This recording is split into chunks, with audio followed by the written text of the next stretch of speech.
Hello friends, welcome to my channel. તો આજે હું લઈને આવી છું સ્ટફ્ડ સાબુદાણાના વડા. તો પ્લીઝ આ વખતે શિવરાત્રિ પર આ રેસીપી જરૂરથી ટ્રાય કરજો. ચાલો તો આપણે પ્રિપરેશન ચાલુ કરીએ. તો સ્ટફિંગ માટે સૌથી પહેલાં આપણે સ્ટફિંગ રેડી કરવાનું છે. તો એના માટે મેં થોડા ધાણા લીધા છે, કોથમીર, 10થી 12 ફુદીનાના પત્તા, એક નાનો આદુનો ટુકડો, એક મરચું, થોડું મીઠો લીમડો અને અડધું લીંબુ. અને એની સાથે શેકેલા શિંગદાણાનો ભૂકો, જે 10થી 12 શિંગદાણા છે, 10થી 12 કિસમિસ લીધી છે, 50 ગ્રામ પનીર છે અને ફ્રેશ નારિયેળ લીધું છે. તો ચલો હવે આપણે પ્રિપરેશન ચાલુ કરીએ. તો આ બધા જ ગ્રીન ઇન્ગ્રેડિયન્ટ્સને હું મિક્સી જારમાં લઈ લઈશ.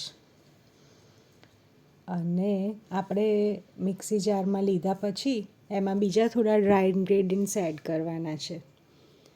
જેમ કે હું એમાં થોડી વલિયારી નાખીશ. મિત્રો, આ રેસીપીમાં વલિયારીનો ટેસ્ટ બહુ જ સરસ આવે છે.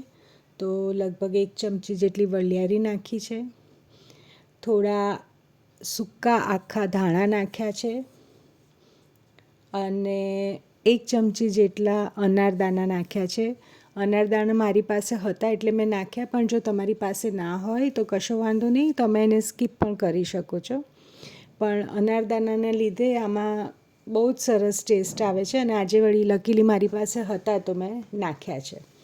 હવે હું એમાં નાખીશ 1 ચમચી જેટલું મીઠું અને 2 ચમચી ખાંડ.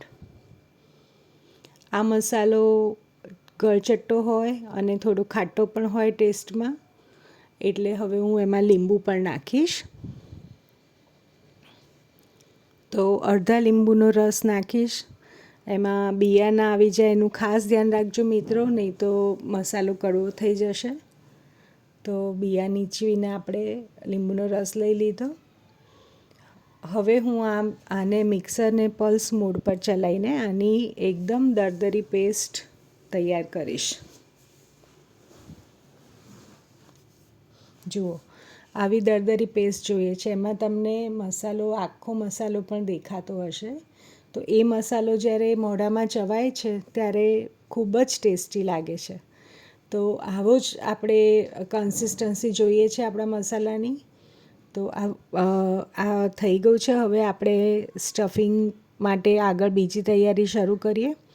તો 50 ગ્રામ પનીરને મેં ગ્રેટ કરી લીધું છે અને કોકોનટ સાથે એને મિક્સ કરીને એમાં ગ્રીન પેસ્ટ બી એડ કરીને બધો જ મસાલો સાથે મિક્સ કરીને સરસ એનું એક મિશ્રણ તૈયાર કર્યું છે. અને હવે એ મિશ્રણમાંથી હું ગોળા વાળી રહી છું.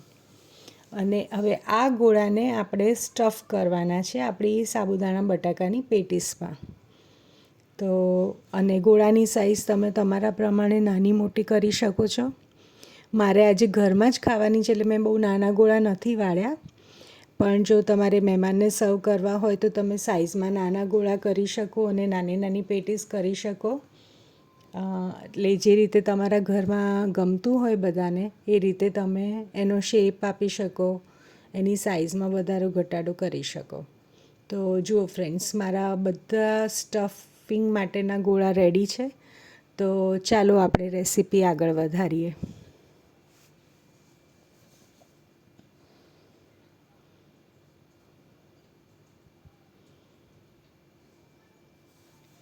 હવે મેં બટેકા લીધા છે બાફેલા. મારા નાના બટાકા છે એટલે મેં 7થી 8 બટાકા લીધા છે. જો તમારા મોટા બટાકા હોય તો તમે 2થી 3 બટાકા લઈ શકો છો. હવે બટાકાને આપણે છીણી લઈશું જેથી એમાં ગાંઠા ના રહે. બટાકાને છીણ્યા પછી એમાં મેં લગભગ 50થી 75 ગ્રામ જેટલા સાબુદાણા ઓવરનાઇટ સોક કરીને રાખ્યા હતા. એ હું બટાકા સાથે મિક્સ કરી દઈશ. અને એમાં હવે હું ગ્રીન જે મસાલો આપણે સ્ટફિંગમાં નાખ્યો છે એમાંથી થોડોક મસાલો મેં બચાવ્યો હતો, તો એ મસાલો પણ હું આમાં એડ કરીશ.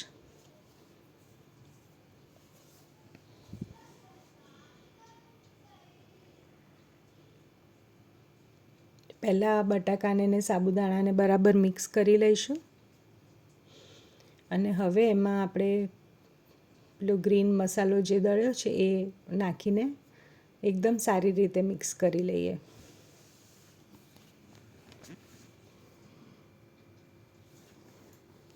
જો ગ્રીન મસાલામાં ઓલરેડી મીઠું, ખાંડ, ખટાશ બધું જ છે, એટલે હું એને સહેજ ચાખી લઉં છું. હવે મને થોડાક મીઠાની અને ગળપણની જરૂર લાગે છે, તો હું એ પ્રમાણે થોડું મીઠું ઉમેરી દઉં છું અને થોડી ખાંડ ઉમેરી દઉં છું.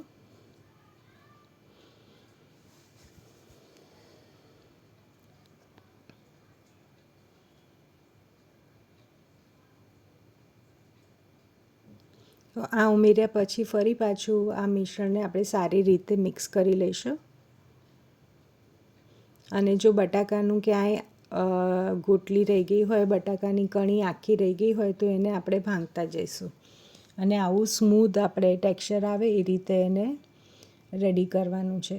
હવે આ સાબુદાણા બટાકાનું આઉટર લેયર આપણે બનાવવાનું છે, એટલે એને 2 હાથ વડે થેપીને અંદરની બાજુ આપણે કચોરી ભરતા હોઈએ એવી રીતે પેલું સ્ટફિંગ ભરવાનું છે.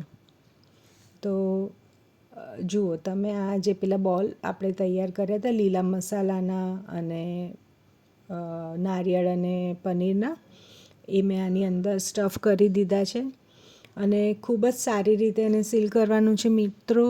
એ તૂટી ના જાય, ક્યાંય બહારથી ક્રેક્સ ના રહે, એનું ખાસ ધ્યાન રાખજો, નહીં તો તમારા તેલમાં અંદરનું જે સ્ટફિંગ છે એ બધું જ છૂટું પડી જશે.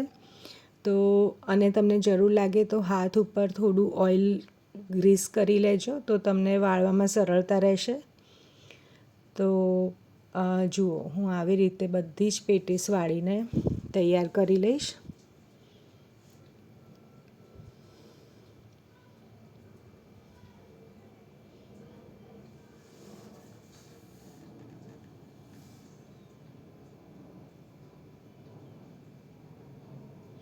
જો હવે મારી બધી જ પેટીસ વણાઈ ગઈ છે, એટલે હવે હું એને તળી લઈશ. મેં પહેલાં જ તેલ ગરમ કરવા મૂકી દીધું હતું, તો એક પેટીસ અંદર નાખી છે મેં જોવા માટે કે તૂટતી તો નથી ને, કે અંદરથી મસાલો તો છૂટો પડતો નથી, એટલે એ ટેસ્ટ કરવા પહેલાં એક જ પેટીસ નાખી છે. પછી વારાફરતી બધી પેટીસ નાખીને આપણે બધી જ પેટીસને તળી લઈશું.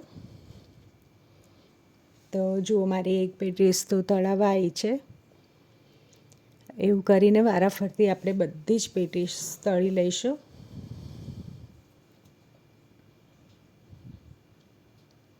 જો મારી પેટીસ રેડી થઈ ગઈ છે, તો ચાલો હવે આપણે એને સર્વ કરી લઈએ.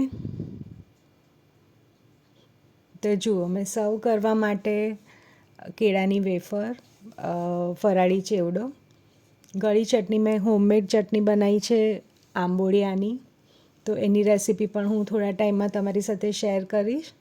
અને એ ઉપવાસમાં ખવાય એવી ચટણી છે, એટલે આજે મેં એને સર્વ કરી છે એની સાથે.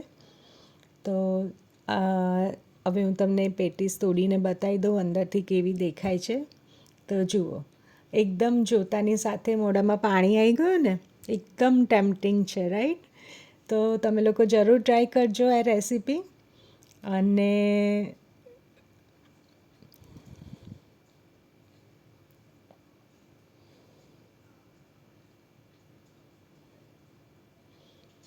ફ્રેન્ડ્સ, પ્લીઝ મારી ચેનલને લાઈક, શેર અને સબસ્ક્રાઈબ કરજો.